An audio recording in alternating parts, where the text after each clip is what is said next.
का जवाब पत्थर से दिया और उसमें से वंदे मातरम का जन्म हुआ।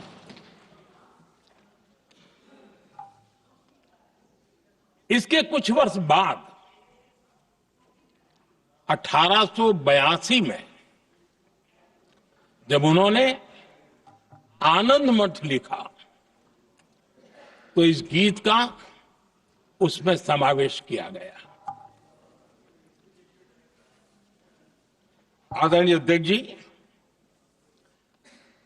वंदे मातरम ने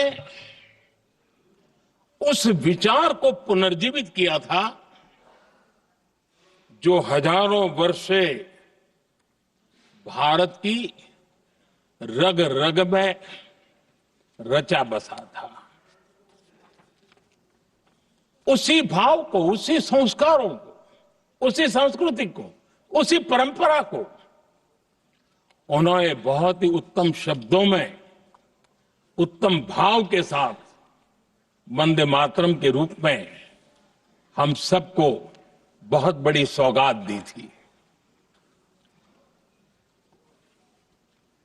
वंदे मातरम ये सिर्फ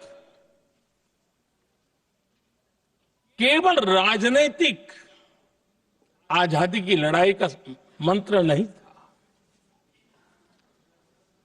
सिर्फ हम अंग्रेज जाए और हम खड़े हो जाए, अपने राह पर चले, इतने मात्र तक वंदे मातरम प्रेरित नहीं करता था, उससे कहीं आगे था। आजादी की लड़ाई इस मातृभूमि को मुक्त कराने का भी जंग था। अपनी मां भारती को उन बेड़ियों से मुक्ति दिलाने का एक पवित्र जंग था। और वंदे मातरम की पृष्ठभूमि हम देखें, उसके संस्कार सरिता देखें, तो हमारे यहां वेद काल से एक बात बार बार हमारे सामने आई है।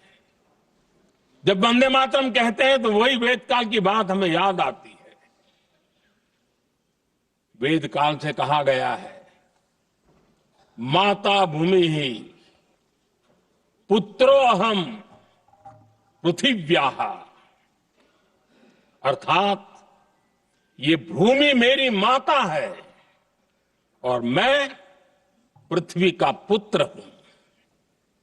आदरणीय अध्यक्ष जी, यही वो विचार है जिसको प्रभु श्री राम ने भी लंका के वैभव को छोड़ते हुए कहा था, जननी जन्मभूमिश्च स्वर्गादपि गरीयसी।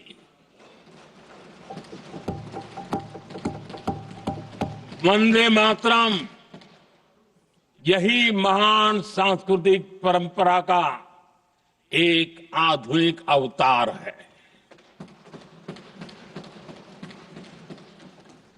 आदरणीय अध्यक्ष जी, बंकिम दा ने जब वंदे मातरम की रचना की तो स्वाभाविक ही वो स्वतंत्रता आंदोलन का स्वर बन गया। पूरब से पश्चिम, उत्तर से दक्षिण, वंदे मातरम हर भारतीय का संकल्प बन गया। इसलिए वंदे मातरम की स्तुति में लिखा गया था, मातृभूमि स्वतंत्रता की वेदिका पर मदोमय, मातृभूमि स्वतंत्रता की वेदिका पर मोदमय, स्वार्थ का बलिदान है यह शब्द है वंदे मातरम। है सजीवन मंत्र भी, यह विश्व विजयी मंत्र भी, शक्ति का आह्वान है यह शब्द वंदे मातरम। उष्ण शोणित से लिखो, वक्षस्थली को चीर कर वीर का अभिमान है यह शब्द वंदे मातरम। आदरणीय अध्यक्ष जी, कुछ दिन पूर्व जब वंदे मातरम 150 का आरंभ हो रहा था तो मैंने उस आयोजन में कहा था,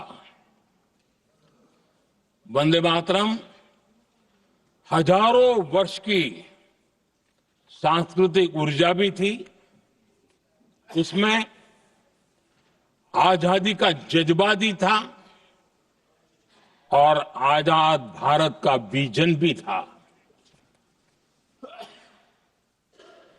अंग्रेजों के उस दौर में एक फैशन हो गई थी भारत को कमजोर, निकम्मा, आलसी,